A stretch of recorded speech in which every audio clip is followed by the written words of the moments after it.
Hello అండి, ఎలా ఉన్నారు? ఈరోజు మనం చాలా అంటే చాలా హెల్దీ అయిన ఫ్లాక్ సీడ్స్ రైస్ ఎలా తయారు చేయాలో చూద్దామండి.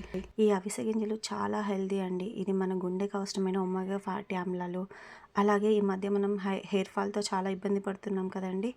ఈ అవిసె గింజల్ని మనం యూస్ చేయడం వల్ల హెయిర్ ఫాల్ని కూడా తగ్గించుకోవచ్చండి. ఓకే, దీని ప్రాసెస్లోకి వెళ్ళిపోదాం. ఫస్ట్ ఒక కడాయి పెట్టేసుకున్నానండి.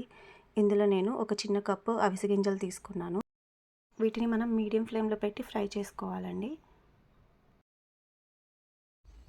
ఇప్పుడు ఇవి ఫ్రై అయిపోయాయండి. ఇలా కొంచెం చిటపటలాడుతూ ఉంటుందండి. అలా ఉన్నప్పుడు ఇవి ఫ్రై అయిపోయినట్టు. వీటి మనం పక్కన పెట్టేసుకుందామండి, చల్లారనిద్దాం. నెక్స్ట్ వచ్చేసి నేను ఇదే ప్యాన్లో ఒక స్పూన్ వచ్చేసి పల్లీలు తీసుకున్నానండి. నెక్స్ట్ అలాగే ఒక స్పూన్ వచ్చేసి నేను ఎండు కొబ్బరి ఉంటుంది కదండి, దాన్ని చిన్న ముక్కలుగా కట్ చేసి వేసుకున్నాను. నెక్స్ట్ ఒక స్పూన్ వచ్చేసి మినపప్పు అండి. వీటిని కొంచెం కలర్ చేంజ్ అయ్యే వరకు ఫ్రై చేద్దాం.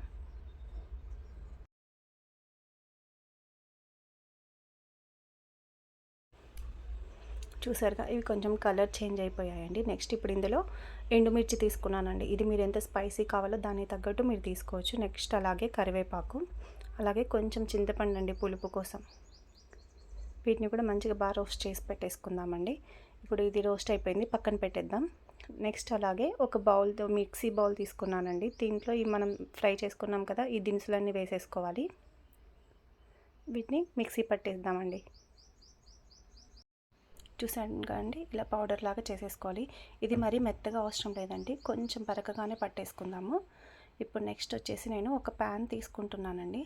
ఇందులో నెయ్యి వేస్తానండి. నేను ఆయిల్ వేయలేదు, నెయ్యి వేసాను. మీరు ఆయిల్ కావాలంటే ఆయిల్ వేసుకోవచ్చు. నెక్స్ట్ అలాగే పోపు ఐటమ్స్ కొన్ని శనగబాయలు వేసానండి. వీటిని కూడా కొంచెం ఫ్రై చేసుకుందాం. నెక్స్ట్ అలాగే ఎండుమిర్చి, అలాగే కరివేపాకు, వీటిని కొంచెం రోస్ట్ చేద్దామండి ఇలా. తర్వాత ఇందులో కొంచెం పసుపు. ఇప్పుడు మనం గ్రైండ్ చేసి పెట్టుకున్నాం కదండి పౌడర్, దాన్ని యాడ్ చేస్తున్నాను. ఈ పౌడర్ని ఎక్కువగా ఫ్రై చేయాల్సిన అవసరం లేదండి, 1 మినిట్ ఫ్రై చేస్తే చాలు. నెక్స్ట్ వచ్చేసి నేను రైస్ని ముందుగానే రెడీ చేసి పెట్టుకున్నాను. ఈ రైస్ని ఇందులో వేసేసి ఇప్పుడు మొత్తం పౌడర్కి పట్టేలాగా కలిపేద్దామండి. ఈ పౌడర్ ఎంత క్వాంటిటీ ఉందో అంతే దానికి సరిపడా రైస్ని తీసుకుంటే చాలండి. ఇలా మొత్తం మిక్స్ అయ్యేలాగా కలిపేసుకోవాలి. మంచి స్మెల్ వస్తుందండి. ఈ అవిసె గింజల పొడి స్మెల్ మాత్రం చాలా సూపర్గా ఉంది. మీరు తప్పకుండా ట్రై చేయండి దీన్ని.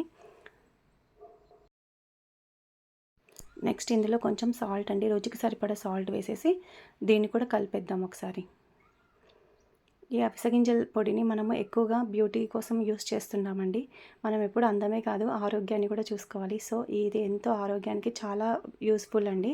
మీరు కూడా తప్పకుండా ట్రై చేయండి. అలాగే ఎలా వచ్చిందో నాకు కామెంట్ చేసి చెప్పండి. ఈ వీడియో మీకు నచ్చినట్టయితే లైక్ చేయండి. అలాగే మీ ఫ్రెండ్స్ కానీ రిలేటివ్స్ కానీ షేర్ చేయండి. ఈ అవిసె గింజల వల్ల మనము వెయిట్ లాస్ కూడా తగ్గొచ్చండి. దానికోసం కూడా ఇది యూజ్ అవుతుంది.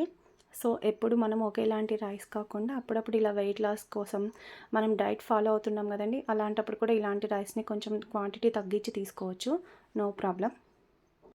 ఈ రెసిపీ మీకు నచ్చినట్లయితే సబ్స్క్రైబ్ చేసుకోండి. అలాగే పక్కన ఉన్న బెల్ సింబల్ని యాక్టివేట్ చేసుకోండి.